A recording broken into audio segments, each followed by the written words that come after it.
And that may help your top line in the first year, but it shows up in year 2 and 3 and 4 in churn or product development or whatever. And I think people lose sight of the long-term impact to a short-term number sometimes, you know? And if you can stay after, if you have alignment that the TAM is big enough for the reason why you started the company, and the 2 or 3 use cases are good enough to hit the numbers, the question shouldn't be how do we get more use cases in the door. The question should be how do we increase our win rates on those use cases? And what do we need to do from an enablement perspective or a roadmap perspective or whatever to win at those core use cases versus trying to expand the use cases and make issues for product development and make issues for our customers, you know?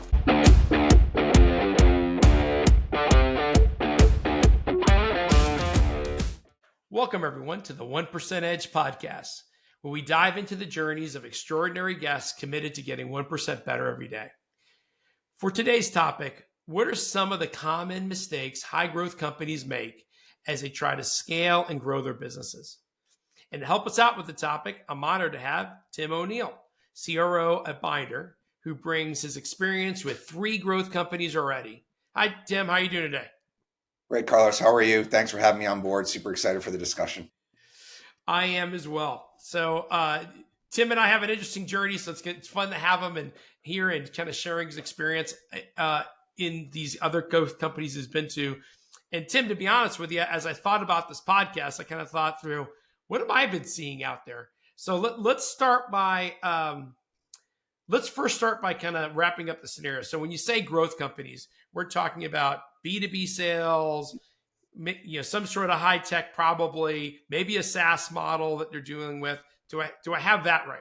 Yeah, great question. Let's give context. All 3 of the organizations that I have had experience with this in this discussion are high growth organizations in software.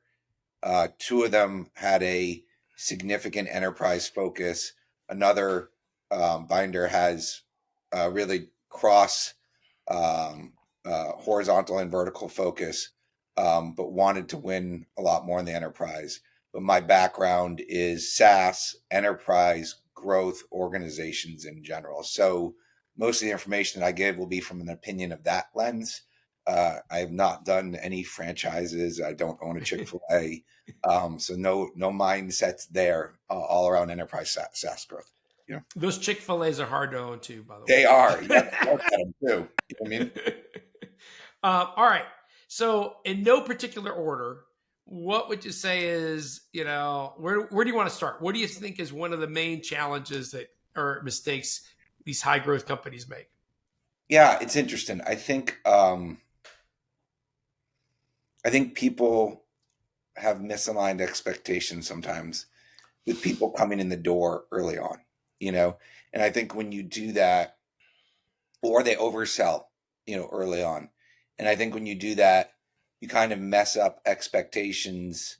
And I mean more for the employees than I do mean for the prospects, And I think a lot of people would hear that statement and think prospects, like there's all these startups that are selling stuff that's not on the roadmap and the prospect gets mad. I actually think more for the employees is the number one issue. And so what do I mean by that? I think, when you're sub 30 million in revenue, as an example, I don't think you need a CRO, I think that you need a sales team super focused on finding repeatable use cases that you can scale in the organization and going and finding that. You don't need this process and this heavy hitting C person in the organization to go and do this.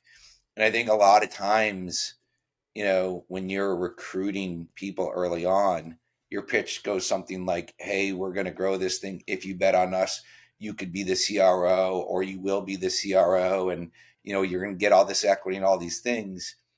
And very quickly, once you start to scale, you realize that person you bet on, who is a phenomenal human being and extremely talented and great for 0 to 30, may not be your CRO from 30 to 150, but you just cashed this check in your recruiting process to get them in the door, selling them on this career vision that you promised them. that now, because you did that, you're holding the company back, and you're stuck between the emotional friendship that you created with this person to get him in the door and the grind that you went through on 0 to 30 and what 30 to 150 looks like. And they're different people, you Mm. know, and it's hard to have those discussions in general. But the irony of this situation is the person on the other end actually wants help too, and they won't admit it, and those emotional discussions are really, really hard for people, on both sides. The person to raise their hand and say, I think we'd be better if we brought someone in over me that I could learn from, right? And the person on the other end that says, hey, listen, like, I still am invested in you as a human and your wealth and your family and all those things, but I just can't make you the CRO. Yeah, it's interesting. So when I was thinking about my list, one of the things I was thinking about is personnel, right? Yeah. People. And then I kind of broke it up into two buckets. The first one is kind of, I mean, he hit on both. One of them is hiring the wrong people at the wrong times, and the other one is holding on to the wrong people for way too long. And I've actually have invested, Tim, in a franchise, but I'm just an investor, and I can tell you, me and my partner laugh about this. We're the land of 22 chances.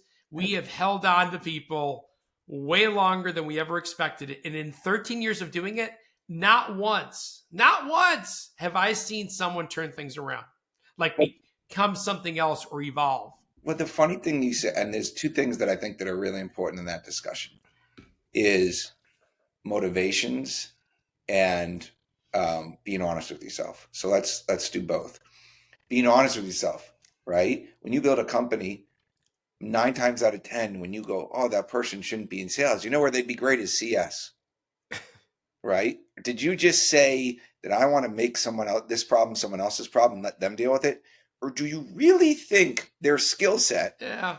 is actually best for CS? Because what you just nicely said was, this person isn't talented enough to be in sales, but let's put them in this other department and and like, you don't actually think of, I'm giving them someone else's problem. And I've just admitted that group needs a different skill set that isn't, to their podcast, a 1% skill set, right? Which is an interesting scenario that a lot of people don't think about, that like, if I'm actually being a good manager, I'm giving them feedback on areas they can grow. I may be finding for a different role at a company that's bigger and not high growth. And maybe they need to just be in a different company, a different scenario. But instead, we just move the chairs around and hope that it works out, because we don't want to have a difficult discussion. And the other one is always like, when you get the sales rep that's like, I just want to be a manager. I just want to be a manager. I always like to play the fun game, and I'll be like, Carlos, hey, real quick, I want you to be a manager too. So here's the package that a manager gets: comp and equity. But now I'm going to have a fun question for you. Is like, what if I just give you that and you could be a rep? And very quickly, you get to find out what's best for the company, the employee, whatever. Do they want to be in management because they want to coach people? Or do they want to be in management for equity, career, blah, blah, blah, all the wrong things, right? And I think where organizations mess up is they also bring HR into the discussion super early. Oh, this comp in and this whatever. It's like, stop.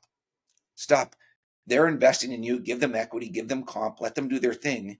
But if they're the wrong manager, you can still pay them really well and not be a manager. Yeah, especially if they're a talent. I go back to your other thing about moving the deck chairs. I see that in big companies all the time. All the time. And as I worked for an organization that got bigger, and we got from 1 billion to 2 billion, and it became really hard to move people around. Like, I mean, before it was like, hey, they're not doing the job, we're getting rid of them. Okay. If that got so hard to do in an organization, hey, I have no choice but try to shuffle this person somewhere else and make them someone else's problem. And it's a horrible thing, and I'm admitting it to it because I did it.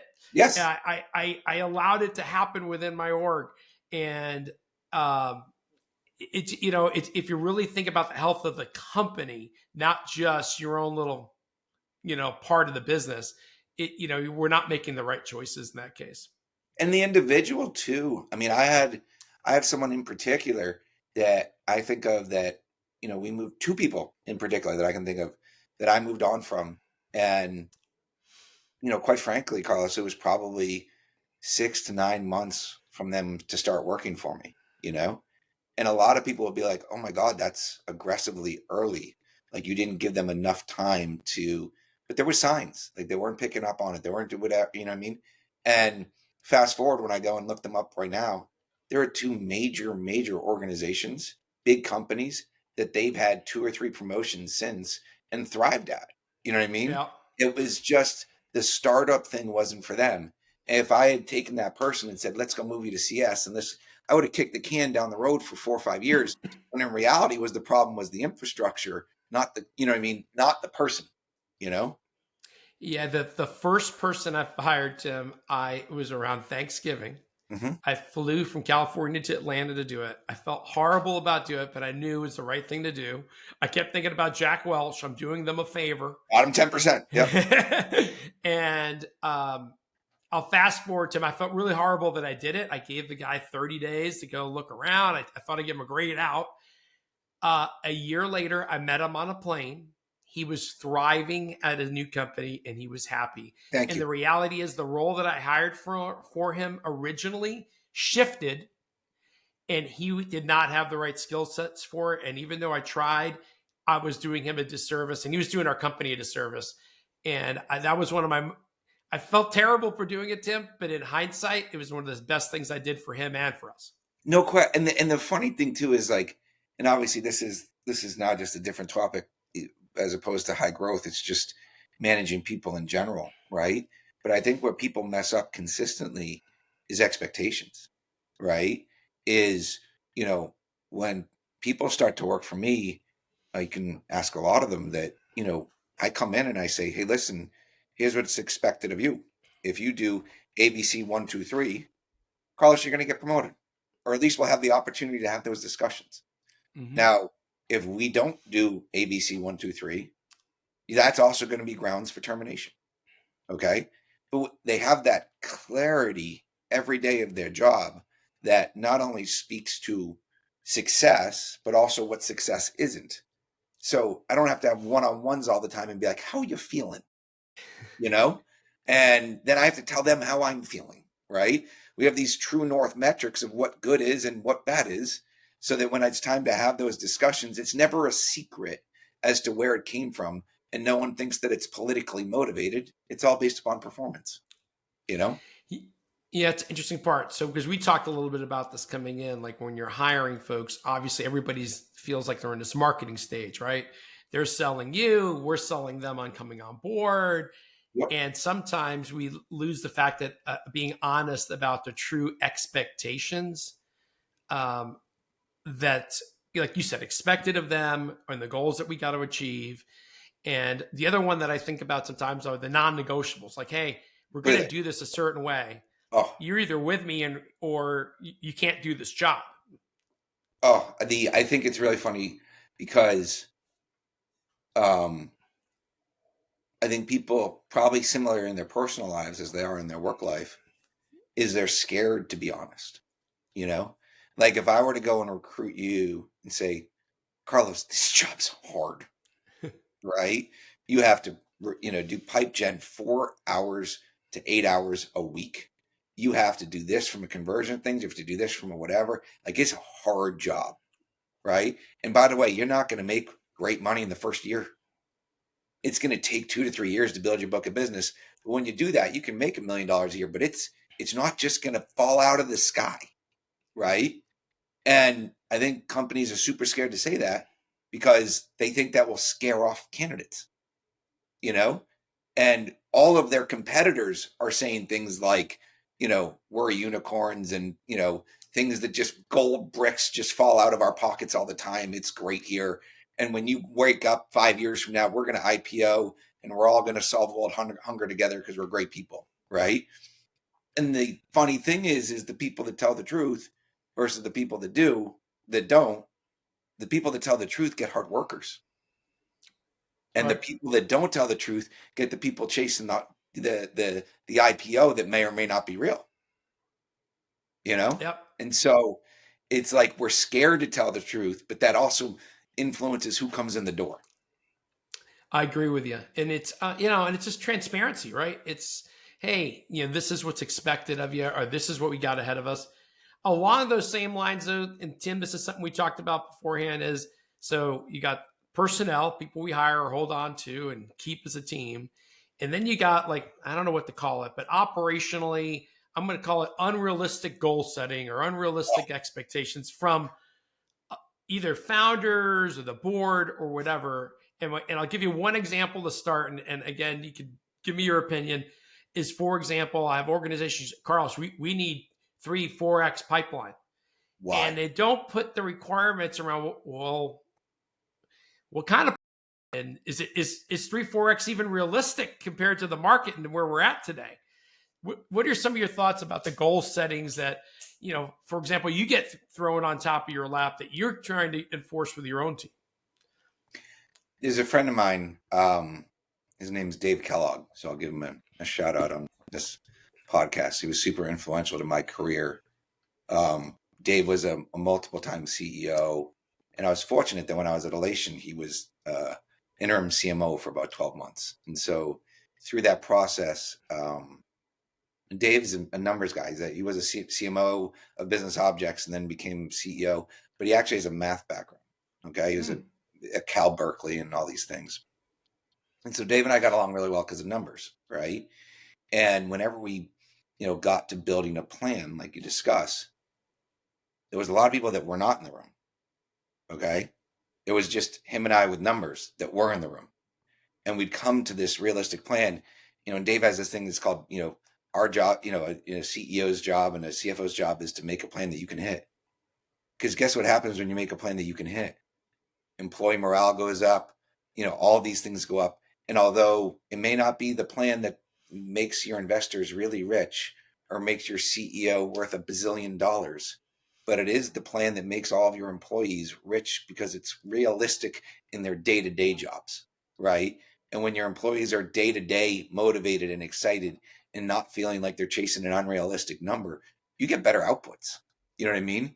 And I think people lose sight of setting realistic expectations versus setting these plans that make other people rich on the heels of other people missing the numbers, And then it also does this thing where you spend extra marketing dollars because you're trying to hit this unrealistic plan. You spend extra on people because you're trying to hit this plan. And then you wake up and then you have a burn problem, when in reality, if you just were, realistic with the math numbers, it may not have been the rich, IPO that everybody's talking about, but it does get to a happy employee with realistic growth numbers.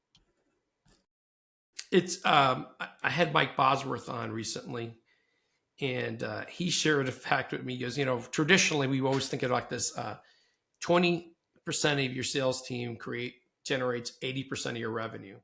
And Yep. the traditional problem, spending money on sales training and processes, whatever, it's all, how do I get that 80% that's not hitting their numbers more productive? Yep. He said he looked at some recent research, then the numbers these days are 1387. 13% of your sales force is generating 87% of your number. So it's gotten worse, not better. It's so bad. It's funny you say that because I literally have a picture in my phone because it like just kind of infuriates me. Like I saw it on LinkedIn the other day, and it's all these public companies, right? And it's what percentage of their teams hit their first half quota, not even their first half quota. Okay. And roughly, Carlos, I'll count it up. There's roughly 20 to 25 companies on this list. Okay. 6 of them had teams that had more than 50% of their teams hit their first half quota. That means roughly 19 of them had all of their sales, had less than 50% of their sales reps make their first half number. And does anybody sit there and go, oh my God, that's a problem? No, what they do up above is they model 40% of their team hitting numbers, because that makes them smart, as opposed to saying, what if I have a little less sales reps, have 70% of them hitting their number and everybody's motivated and happy, Right. So Crazy.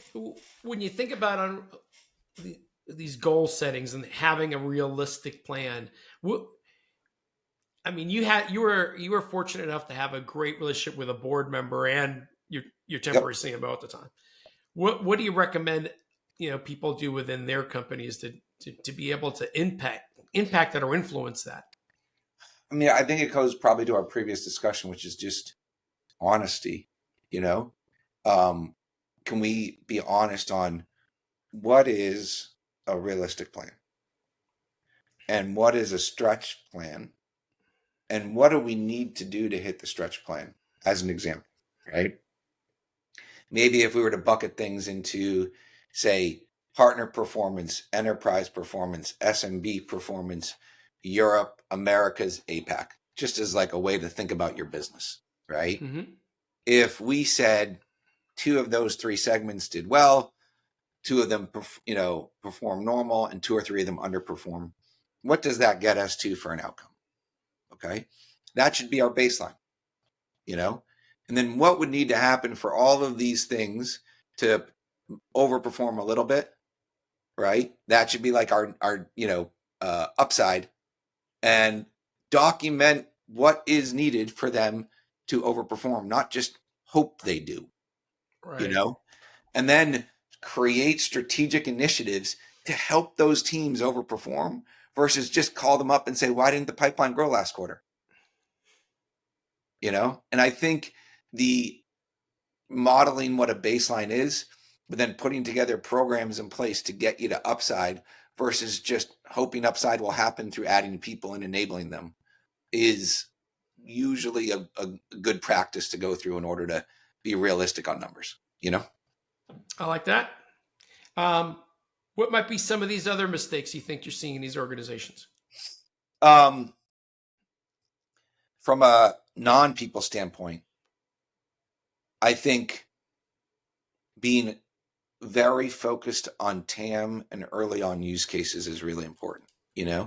I think that, when you're so early, whether it be sub 10, sub 30, sub 50, there's a lot of shiny objects that encourage you to go after non-core use cases. And that may help your top line in the first year, but it shows up in year 2 and 3 and 4 in churn or product development or whatever. And I think people lose sight of the long-term impact to a short-term number sometimes. And if you can stay after, if you have alignment that the TAM's big enough for the reason why you started the company, and the 2 or 3 use cases are good enough to hit the numbers, the question shouldn't be how do we get more use cases in the door. The question should be how do we increase our win rates on those use cases? Cases. And what do we need to do from an enablement perspective or a roadmap perspective or whatever to win at those core use cases versus trying to expand the use cases and make issues for product development and make issues for our customers. It's interesting because I think these two are our prior one. This are kind of related, right? We got unrealistic targets, so we reach on opportunities that are not in our ICP. They're not a good use case for us, and then what's worse is we end up winning 1 out of 10, and then we think, oh my god, we're on to False something. data. Yes. Yes. And even better, you'll win it in some really, really great logo. Correct. Like, oh, we got this one use case with, JP Morgan, and oh my God, guess what? We should open up a FinServe team and go after this one. And it just, 3 years from now, you have a FinServe team and you have, 4 deals done at this use case that you thought was great. Thinking back to my time at Clarify, we ended up, it was CRM. There wasn't really verticals until we ended up winning a whole bunch of telcos. And then all of a sudden, We should have a we're telco on team. it. Correct. But I mean, we at least backed it up because we had won a bunch of them. Yep. And we had traction and we were getting notoriety in that market space. Yep. Now, I will tell you the next crazy idea was, hey, we should be in financial services where we didn't have a lot of customers. We didn't have a lot of traction. And that was probably a mistake. We should have built it up first. The funny thing, the vertical discussion is always funny to me, right? And the reason why the vertical discussion is funny to me is scale, right? And once you hit to whether it be 60, 80 million, you start to think about verticals or different products or all these things in order to I still go back to if your TAM is big enough, your use case is big enough, you still just keep on those use cases. Different. But once you verticalize, I always ask people, how are you verticalizing? And like, what do you mean? I'm like, so you just put a sales team after the vertical? Or do you have marketing literature? Do you have a different product offering? Do you have a different services offering? Are you really verticalized, or are you just throwing your sales team out there to verticalize and hope they, just sending them out to die? You know what I mean? Because if you are not have a different services offering, if your product, like perfect example, FinServe has like Bloomberg is a different product just for, or, healthcare has Epic and Cerner, right? Like if you're not speaking differently to these customers, have a different service on a different product, you're not really verticalized. Agreed. We did it right with telco back then, but so I'm just thinking back to it. All right, I know we're going to run out of time, so here's another one I throw at you. I think lack of process and too much process is sometimes a huge mistake they make. They make too much process, so it takes forever to get a deal done or signed or get it through the gauntlet. Or they have absolutely no process, so everything's willy-nilly. No one really follows, their dots their I's and crosses their T's. What are your thoughts on that one? I think there's probably two parts of process to what you're saying, right? One is the deal process, which I think is a great discussion. And then the other is day-to-day process, filling in CRM, all these sort of things as well, right? I have a rule of thumb that if my sales reps aren't selling 37 hours a week, then I have too much process. Okay. Like their job is to sell. Their job is to not fill out CRM and to update me on whatever. Like if I need to go to my field to get updated on how my customers feel, then my frontline managers aren't talking to my customers either. So like 37 is roughly my benchmark. Listen, if it's 36, like I don't freak out or whatever. But if my reps are doing a day full of process and 4 days of selling, like I'm doing something wrong, And then the second part is when it comes to order process, I mean, people have to get in the room and have a bookings policy, right? Because if you have a true north of what a good bookings policy is, hey, this is a good deal, this is a good deal, this is a good deal, then it helps get, like, I can't have opinions all the time follow, like, change in the way I do a deal. So if I can just read in my field team on what a good booking is, then it gives everybody a lot of leeway, and it doesn't have a lot of surprises along the way from a process perspective. Agreed. I'm trying to think of what the actual number was, but there was a study out. I was looking at late last year that reps are only spending like 30% of their time really selling. It's horrible. It's horrible. So think about how much stuff we're throwing out. Now, in this same study, they didn't include prospecting as selling. And I say, hey, prospecting is part of their job. So that should be part of the time.